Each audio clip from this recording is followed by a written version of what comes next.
Hi folks, it's me Michaela and welcome back to my channel. It is the beginning of April, which obviously means we need to do a reading wrap up for March. As always, you know I have my stats on my iPad. And just like before we get into it, I'd say generally speaking, March was a bit of a weird reading month for me because I felt like I was reading a lot. And then when I looked back, I actually didn't read that much, but I was really under the impression I was reading up a storm. But it was kind of just like an average normal month of reading for me. Interesting how that is. So in March, I read a total of 5 books. I had 3 mystery books, 1 fantasy book, and 1 literary. I had 3 of them that were physical reads I owned, and then 2 that were digital books I loaned through Libby. 4 were new to me.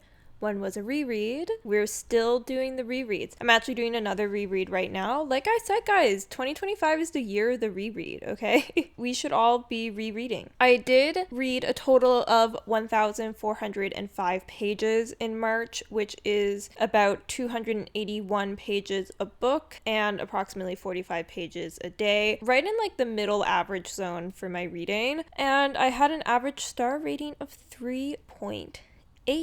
So with that, let's get into the books because, you know, that's all of the stats. So the first book I read in March was Famous Last Words by Gillian McAllister. This, of course, released the end of February. I think it came out like February 25th, and I started reading it at the beginning of March. I read this for a reading vlog along with the next book and another one. I think I read 3 books in March that were all in this one reading vlog where I read for 24 hours if you want to check it out. But this was a new release that I was highly anticipating and I really thought I was gonna love. I ended up giving it 4 stars. I do really like Gillian McAllister's writing, and I think this is like quite good and it's executed well. However, after reading Wrong Place, Wrong Time, and then reading Just Another Missing Person, and then reading Famous Last Words, there is like a lot of similarities in the plots of Gillian McAllister's books, and so I was kind of really just hoping for something a bit more new for this one. It did kind of feel like we were following the same overarching plot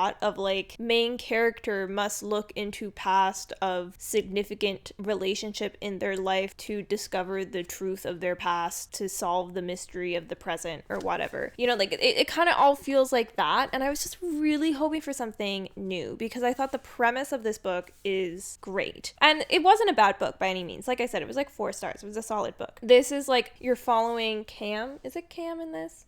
The synopsis is not on the back of the book. Cam. Yeah. So our main character is Cam, and you're following her as she wakes up to start work again after being on maternity leave. There's like this weird cryptic note from her husband that she's like, weird, he's not around. She goes to work and then the police show up and they're like, your husband is involved in a hostage situation. She's like, oh my god, my husband is a hostage. And then the police are like, no, your husband is doing the hostage taking. And like, you know, the plot moves from there. Such an interesting premise, and I did really like the read. I thought it was very interesting. I thought the mystery was done well. I just kind of was hoping for something a bit new from Gillian McAllister, and I didn't quite get that. So like mildly disappointing, but like not really at all. Like it was still a really good book. And I think if I read more mystery thrillers other than Gillian McAllister, like I probably wouldn't have had this problem with the book. If I just like varied the authors I was reading for thrillers, I just really don't read a lot of them. Any good thriller recommendations, let me know.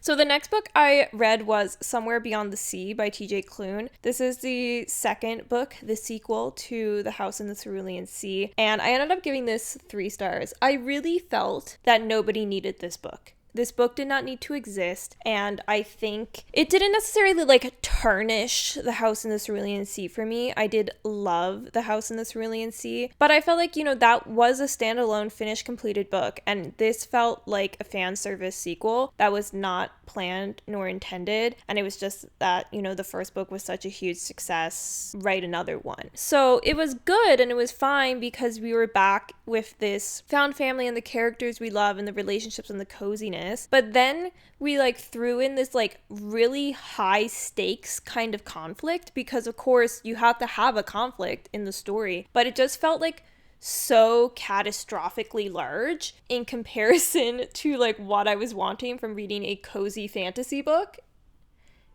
right? And so it just like felt really difficult to enjoy it. And then I also found that TJ Klune kind of was like hitting us over the head with a hammer with his points, like his commentary on, you know, like discrimination and the otherisms of any kind of prejudiced, oppressed group in society that's like represented through the magical children. And I just felt like what he was trying to say was just a little too loud and obvious. And in a way, I kind of feel like if you want to make a political point that strong and obvious, like write an essay, not a novel. Is that like controversial to say? Is that like my hottest take I've ever said? I have no problem, obviously, with like books making statements, because like that's the whole point of literature. But like, don't act like your audience is stupid and they're not gonna get it. There's a point in the book, I remember, where they literally defined generational trauma. Just like the characters all just like paused the conversation to like define generational trauma, and I was like, what is happening? Like, this doesn't feel natural. Why are these 10-year-old children acting and talking in conversations like therapists? It doesn't make any sense. So it did feel like quite disappointing to me. I did like enjoy it because, like I said, I like the characters, I like the world. It was nice to like be that again, but I just don't think it was needed. And if the book never existed, I would have been fine in my life. I would never have felt like I was missing anything. So I then did a reread of Pretty Little Liars by Sara Shepard. And you're gonna say, Michaela, didn't you literally read that last month? And you'd be correct. I did. And the reason that I reread it is because I have since bought a box set of the first 4 paperback books of the Pretty Little Liars series, secondhand from Poshmark. And so I was about to start reading the second one, and for whatever reason, my brain was like, it feels too weird to have the first book and not physically read it when it's like on my shelf. So I decided to reread Pretty Little Liars, because also like it's a quick little book to read, especially if you're rereading it, and like it is fun. So I did a reread of this. I just kept it as the same 3.5 stars that I had gave it last month, because I mean, like, my opinions on it did not change that much in the very short period of time that happened. Doing like a buddy read of this with my bestie, so we are, you know, slowly making our ways through the whole series together, which is super fun. I will say, like, the first book is the closest to the show you're gonna get, I think, and then after that, like, it kind of already starts going wildly different, even from the second book, especially considering the fact that the majority of the plot that happens in this book is the pilot episode of the show. So obviously, after doing my reread of the first Pretty Little Liars book,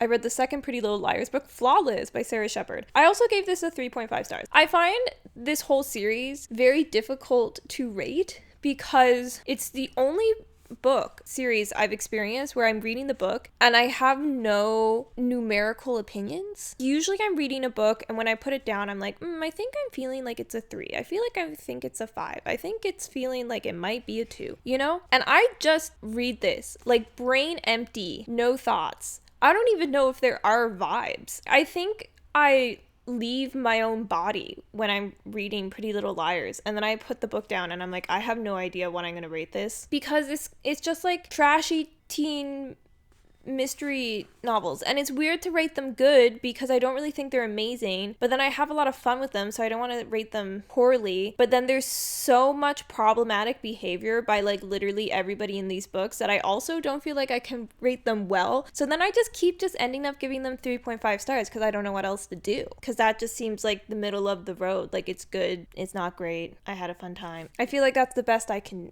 do with it. And so we'll see if maybe like the more I read, if I finally start having like actual real opinions on this, other than like everyone in these books suck and they're fun, because those are my only thoughts so far, and I've read 2 of the books. Kind of disappointing. It's like, hi, I'm a booktuber, I read books and have no opinions. Then the final book I read in March is The Wedding People by Alsion Espach. I was so excited to read this book. I really thought I was going to love it, and I was 100% correct because I gave this 5 stars. This book was so good. It's like very up my alley. It has a lot of this like dark humor to bring levity to serious topics, but it also is still, you know, like saying a lot and developing characters a lot inside this world where there's like a lot of comedic relief, and I really enjoyed it. The wedding people, you're following Phoebe, who's like, after kind of like the straw that breaks the camel's back, decides that she's going to go to this extremely fancy hotel that she always wanted to go to end her life. And when she gets there, she realizes that there's actually like been some kind of weird glitch where she shouldn't have been able to book this room for the night because the entire hotel is booked for this extremely extravagant wedding. And then she like meets the bride, and it's just like totally honest with the bride about how she's here to like end her life. And then the bride is like, you can't do that, it's my wedding. And then like things kind of go from there. And I absolutely loved everywhere that this book brought me. It reminded me a lot of the writing style of Frederick Bachman, where you have these like great characters and you kind of like follow like a larger cast of characters, and there's like kind of heavy topics and there's serious things that are being dealt with, but then it's also throws in this comedy and this dark, dry humor to like balance things for you. And it's just like a style of writing that I absolutely adore. Hello, Frederick Bachman is like my favorite author. So I was like so glad that that's what I was expecting this book to be, and it was like exactly what the book was. It's amazing when you think you're gonna love a book and then you do, you know, like it's like, here were my expectations, and then the book was like, here you go. Exactly what you asked for. It's great. It's amazing. Fantastic. Wonderful way to end the month. I did start a couple more books in March, but it was like really close to the end of the month, and I definitely didn't finish them in March, so they will be moving into my April reading wrap-up, so stay tuned to see about those. And that's kind of it for the video today. So if you like it, give it a like, give it a little thumbs up. Happen like me, consider subscribing. I'd be happy to have you. Do let me know down below, how was your March reading? Did you read any of the books I read? What were your thoughts on them? What was your favorite book? What was your least favorite book? All that jazz. And with that, I hope you're having a wonderful day today, and I'll see you in the next one. Bye-bye.